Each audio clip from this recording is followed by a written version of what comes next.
बल यहां पर मैं 3 वजीफे ऐसे बताऊंगा इंशाअल्लाह जो टॉप ऑफ द लिस्ट 3 वज़ाइफ हैं मुसीबत और परेशानी में तकलीफ दूर करने के लिए, सुन्नत वज़ाइफ आप सल्लल्लाहु अलैहि वसल्लम की तरफ से तालीम फरमाए हुए। पहला वजीफा है ये ला इलाहा इल्ला अंता सुब्हानका इन्नी कुन्तु मिनज़ ज़ालिमीन का। ला इलाहा इल्ला अंता सुब्हानक, नहीं है कोई माबूद सवाए तेरे और तू तो पाक है अल्लाह, तू तो गलती कर ही नहीं सकता। इन्नी कुन्तु मिनज़ ज़ालिमीन, बेशक मैं ही खताकार हूं, मैं ही जुल्म करने वाला हूं, मैं ही गलती करने वाला हूं। जामिया तिरमिज़ी में इंटरनेशनल नंबर के मुताबिक 3505, मिशकात में 2292 नंबर ये हदीस है, और कुरान हकीम में तो हम पढ़ चुके हैं सूरतुल अंबिया आयत नंबर 87 और 88 में।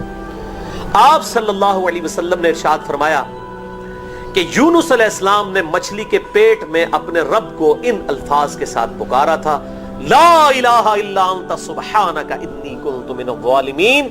और फिर आप सल्लल्लाहु अलैहि वसल्लम ने फरमाया कि जो कोई शख्स अपने किसी भी मामले में, किसी भी परेशानी में इस दुआ के जरिए अल्लाह की तरफ मुतवज्जे हो, अल्लाह ताला उसकी दुआ को कबूल फरमा लेता है। और कुरान में भी आ गया ना, कज़ालिका नुनजिल मुमिनीन। और कितना बड़ा फतवा आया मेरे भाइयों, सूरह अस-साफ़ात 143 144, फलौला अन्नहु काना मिनल मुसब्बिहीन, अगर यूनुस हमें इन अल्फाज में हमारी तस्बीह ना करता, ललबिसा फी बतनिही इला यौम युबअसून, तो मछली के पेट में क़यामत तक मछली के पेट में रहता अगर इस तरह ना हमें पुकारता, उसकी कब्र मछली का पेट बन जाती। यानी ये इतना अताब, और वो दूर हो गया इस दुआ से, बहुत बड़े अस्माए आज़म में से है। तो ये बेहतरीन दुआ, बेहतरीन वजीफा, अस्माए आज़म में से बेहतरीन चीज, और सबसे बढ़कर जो मैंने बात की कि बेहतरीन इस्तिग़फ़ार, अल्लाह से तौबा मांगने का बेहतरीन जरिया। आप देखें अल्लाह ताला की क्वालिटी को किस तरीके से उन्होंने अपने लिए जो है वो जरिया बनाया निजात का। कहते हैं ना, वो किसी के इंस्टिंक्ट पे बात करना, किसी की जुबिल्लत पे। उन्होंने अल्लाह तबारक व तआला की एक खास क्वालिटी थी जिसके साथ उन्होंने अल्लाह की तरफ दुआ की। वो क्या? बड़ी इंटेलेक्चुअल दुआ है, ला इलाहा इल्ला अंत, अल्लाह तेरे सिवा कोई माबूद नहीं है। ये तौहीद को पहले नंबर पे ले गए। अंत सुब्हानक, अल्लाह तू तो पाक है, तू तो गलती कर ही नहीं सकता क्योंकि तू तो पाक है। इन्नी कुन्तु मिनज़ ज़ालिमीन, मैं तो इंसान हूं, मैं तो गलती करूंगा। अब जब अल्लाह ताला को आप इस तरीके से कहेंगे अल्लाह तेरे को तो गलती नहीं होती, मैं तो बंदा आना तो गलती तो करांगा, क्या जबरदस्त अंदाज है अल्लाह को पुकारने का। इस पे फिर निजात ही मिलनी थी ना। अल्लाह ताला की वो क्वालिटी उन्होंने जिक्र की है, अल्लाह मैं तो बंदा हूं ना, तो गलती करूंगा ना, तुझसे तो गलती नहीं होनी, तू तो पाक है, गलती तो मैं नहीं करनी है ना, तुझसे तो हो नहीं सकती, जब मैं कर बैठा हूं तो माफ कर देना। बेहतरीन दुआ है वल्लाह, बेहतरीन इस्तिग़फ़ार है। और सही बुखारी और मुस्लिम की मुत्तफ़क़ुन अलैह हदीस है, जब आप तशहुद में बैठो तो दुरूद शरीफ के बाद जो अपने रब से चाहो मांगो, उसमें ये दुआ भी आप अपने ऊपर लाजिम करें। ये अस्माए आज़म में से है, अपनी दुआओं में इस दुआ को करें। दुआ की कबूलियत के लिए ये आप समझें अल्लाह ताला की तरफ से कैटलिस्ट है, जिसे हम वो केमिस्ट्री में कहते हैं कैटलिस्ट, केमिकल रिएक्शन को तेज करने वाला, ये कैटलिस्ट है। ला इलाहा इल्ला अंता सुब्हानका इन्नी कुन्तु मिनज़ ज़ालिमीन। दूसरा वजीफा, वो भी जामिया तिरमिज़ी में इंटरनेशनल नंबर के मुताबिक 3524 नंबर हदीस है, लेकिन तिरमिज़ी का तरीक जो है वो ज़ईफ है। ये मैं पहले बता दूं, इमाम तिरमिज़ी ने साथ लिखा है ये रवायत कमजोर है, लेकिन जरूरी नहीं होती कि रवायत अगर तिरमिज़ी में कमजोर है तो कहीं और वो रवायत सही नहीं मौजूद है। इसकी सही सनद अल मुस्तदरक लिल हाकिम में इंटरनेशनल नंबर के मुताबिक 1862 नंबर मौजूद है, और सुनन निसाई अल कुबरा में 10,492 नंबर है, और मिशकात में भी 2,454 नंबर हदीस है इंटरनेशनल नंबर के मुताबिक। तो सही सनद अल मुस्तदरक लिल हाकिम और सुनन निसाई अल कुबरा के अंदर मौजूद है। और वो वजीफा है, अनस इब्न मालिक कहते हैं और साद इब्न अबी वक़ास कहते हैं रज़ियल्लाहु ताला अन्हुमा व अलैहिमुस्सलाम, कि आप सल्लल्लाहु अलैहि वसल्लम को जब कभी कोई तकलीफ या परेशानी पहुंचती तो आप सल्लल्लाहु अलैहि वसल्लम हमेशा इन अल्फाज में अपने रब को पुकारा करते हैं। یا حی یا قیوم برحمتک استغیث، اے خود سے زندہ ہر چیز کو تھامنے والے، میں تیری رحمت کے ساتھ تیری مدد کا سوال کرتا ہوں۔ استغیث بولیں گے نا الف کے ساتھ، حمزہ کے ساتھ، تو یہ سنگولر کا صیغہ ہوگا، اور اگر ہم بولیں گے نستغیث نون کے ساتھ تو یہ جمع کا صیغہ بن جائے گا۔ کتنی بہترین دعا ہے، اے خود سے زندہ ہر چیز کو تھامنے والے، میں تیری رحمت کے ساتھ تیری مدد کا سوال کرتا ہوں۔ تو یہ بھی اسماء اعظم میں سے ہے۔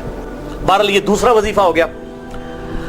اب تیسرا وظیفہ جو ہے کمال وظیفہ، صحیح بخاری میں موجود ہے، انٹرنیشنل نمبر کے مطابق 4563 نمبر۔ ابن عباس رضی اللہ تعالی عنہما کہتے ہیں وعلیہم السلام، وہ کہتے ہیں کہ سیدنا ابراہیم علیہ السلام کو جب آگ میں پھینک رہے تھے نا، تو ابراہیم علیہ السلام نے اس وقت کہا تھا حسبنا اللہ و نعم الوکیل، ہم نے اللہ ہی پر بھروسہ کیا اور وہی بہتر کارساز ہے۔ اور تمہارے نبی صلی اللہ علیہ وسلم کو بھی جب مصیبت اور پریشانی آتی تھی وہ بھی پڑھا کرتے تھے حسبنا اللہ و نعم الوکیل، ہم نے اللہ ہی پر بھروسہ کیا اور وہی بہتر کارساز ہے۔ اس کے اندر وہ شعر جو بنا دیا نا، نعم المولا و نعم النصیر، ویسے الگ سے آیت ہے، الگ سے آیت ہے، لیکن یہ شعر نہیں بنانا، بس اتنا ہی وظیفہ ہے، حسبنا اللہ و نعم الوکیل۔ اور یہ جو انہوں نے کہا کہ نبی صلی اللہ علیہ وسلم بھی یہ کہتے تھے، اس کا ذکر الحمدللہ قرآن میں بھی موجود ہے، اس سے بھی بڑھ کر سورہ آل عمران کی 173 نمبر آیت میں ہے کہ جب نبی صلی اللہ علیہ وسلم اور اہل ایمان کو یہ خبر پہنچی کہ کافر ان کے خلاف سازشیں کر رہے ہیں، تو نبی اور اہل ایمان نے پکارا حسبنا اللہ و نعم الوکیل۔ تو حسبنا اللہ و نعم الوکیل قرآن کی آیت بھی ہے، اور یہ ہے وہ آیت، وظیفہ قرآن میں آیا ہوا ہے یہ، آل عمران 173 اور صحیح بخاری 4563۔ اور مجھے بڑا وجد آیا کہ ابراہیم علیہ السلام کو جب آگ میں پھینکنے لگے تھے، انہوں نے اس وقت اللہ کو ان الفاظ کے ساتھ پکارا حسبنا اللہ و نعم الوکیل۔ اچھا، یہ جتنے بھی وظیفے ہیں نا میرے بھائیوں، ان کا فائدہ اسی وقت ہے جب آپ کو ترجمہ بھی ان کا آتا ہوگا، ورنہ آپ روزانہ جتنی مرضی تسبیح کھینچتے رہے کوئی فرق نہیں پڑے گا۔ اس لیے میرا ایک پرسنل مشورہ ہے کہ جب بھی یہ وظیفے پڑھیں نا آپ، اردو ترجمہ بے شک آتا بھی ہونا، ایک دفعہ اپنی زبان میں اس کو ریپیٹ کریں، یعنی آپ پڑھیں حسبنا اللہ و نعم الوکیل، میں نے اللہ ہی پر بھروسہ کیا اور وہی بہتر کارساز ہے۔ آپ دیکھیں یہ صوت القرآن چینل میں جب وہ عربی چل رہی ہوتی ہے، جیسے ہی وہ مراج الدین خان کا ترجمہ شروع ہوتا ہے نا، کیسے کب کبھی طاری ہو جاتی ہے، کیونکہ ہماری زبان میں بات ہو رہی ہوتی ہے نا، عربی ایویں تو نہیں قیام اللیل میں رو رہے ہوتے ہیں، ان کی زبان میں بات ہو رہی ہوتی ہے، اپنی زبان کا اثر ہوتا ہے۔ اسی طریقے سے آپ لا الہ الا انت سبحانک انی کنت من الظالمین، یا حسبنا اللہ و نعم الوکیل، یا حی یا قیوم برحمتک استغیث، جو بھی وظیفے پڑھیں نا، ایک دفعہ ان وظیفوں کو جب آپ الگ سے دعا مانگ رہے ہوں، اس وقت اس کو آپ اپنی زبان میں بھی دہرائیں۔ اور اس کے لیے کوئی تسبیح نہیں کھینچنے کی ضرورت کہ آپ نے اتنے 100 دفعہ پڑھنا ہے، تسبیح تو ویسے ٹھیک ہے، وہ آپ استعمال کر سکتے ہیں، لیکن آپ چلتے پھرتے اٹھتے بیٹھتے ہر وقت جس حالت میں بھی، اور صحیح مسلم میں حدیث ہے کہ یہ جو وظائف ہیں ان کے لیے تو کوئی وضو بھی کیا، غسل بھی پروٹوکول نہیں ہے۔ ام عائشہ کہتی ہیں نبی صلی اللہ علیہ وسلم حالت جنابت میں بھی اللہ کو یاد کر لیا کرتے تھے، صحیح مسلم میں حدیث موجود ہے، جنابت والے چیپٹر میں ہر حال میں اللہ کو یاد کرتے تھے۔ اور جو قرآن میں بھی دعائیں یا اذکار آئی ہیں نا، جب آپ حالت جنابت میں بھی اس کو کریں گے نا، تو اس پہ قرآن کا حکم نہیں لگے گا۔